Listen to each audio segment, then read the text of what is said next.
Hello YouTube, démonstration ce soir de pourquoi on vous conseille de ne pas trop vous approcher de votre chat lorsque celui-ci a été traité à l'iode radioactive, typiquement pour des problèmes de thyroïde. Donc nous avons ici Coquine, une adorable petite chatte, qui a été traitée lundi par une injection d'iode radioactive pour détruire des nodules à l'intérieur de sa glande thyroïde située dans son cou. Donc tout s'est très bien passé, Coquine va bien, on l'a récupérée, on est aujourd'hui vendredi. Et ce que l'on va voir, c'est que Coquine est vraiment très radioactive et ça justifie pourquoi il ne faut pas trop s'approcher d'elle. Donc nous avons ici un compteur Gégère de type amateur que je vous avais déjà présenté, pas spécialement sensible. Et ce compteur Gégère, en général, affiche, quand il n'y a pas de source radioactive aux alentours, un nombre de détections par minute entre 25 et 30.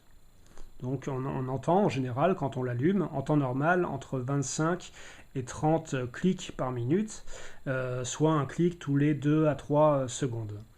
On va allumer ce compteur Gégère et on va voir combien il y a de détections par minute.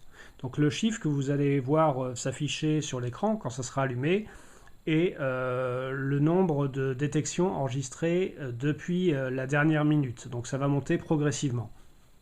Ce n'est pas un décompte instantané.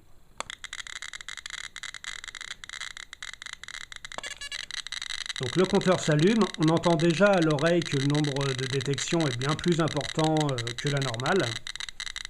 Et on va voir le décompte augmenter au fur et à mesure. Donc là, ça fait peut-être 10 secondes qu'on a allumé et on est déjà à 1500 détections par minute. On va le faire pendant environ une minute, histoire d'avoir une idée du décompte. Alors une première chose qu'on peut remarquer, c'est que le décompte, il est fonction de la distance. Quand on s'approche d'une source radioactive, ça crépite plus fort. Quand on s'éloigne d'une source radioactive, ça crépite moins fort.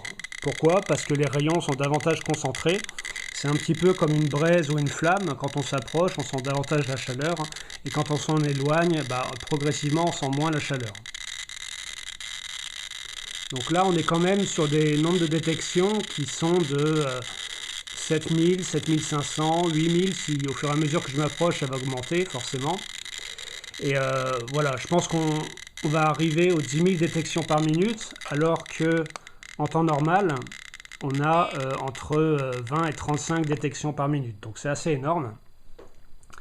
Combien de temps ça va durer? La demi-vie de l'iode radioactive est de 8 jours. C'est-à-dire que si on a une source d'iode qui, au jour 0, émet 1000 rayons gamma et bêta par minute, au bout de 8 jours, elle en émettra la moitié, soit 1000 divisé par 2, 500. Et au bout de 8 jours, elle en émettra 500 divisé par 2, 250.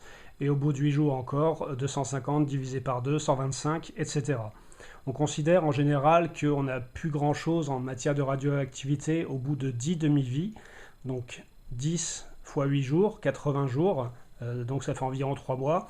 Et c'est pour ça qu'on conseille notamment de conserver les déjections à l'écart d'un animal traité à l'iode radioactive environ 3 mois avant de les mettre à la poubelle pour éviter de déclencher les détecteurs à l'entrée des centres de traitement des déchets. Donc voilà YouTube, c'était Coquine, aka Gamma Cat, puisqu'elle est devenue maintenant un super-héros avec des super pouvoirs grâce à ses rayons. Et voilà, c'est tout, je vous dis bonsoir et puis à bientôt.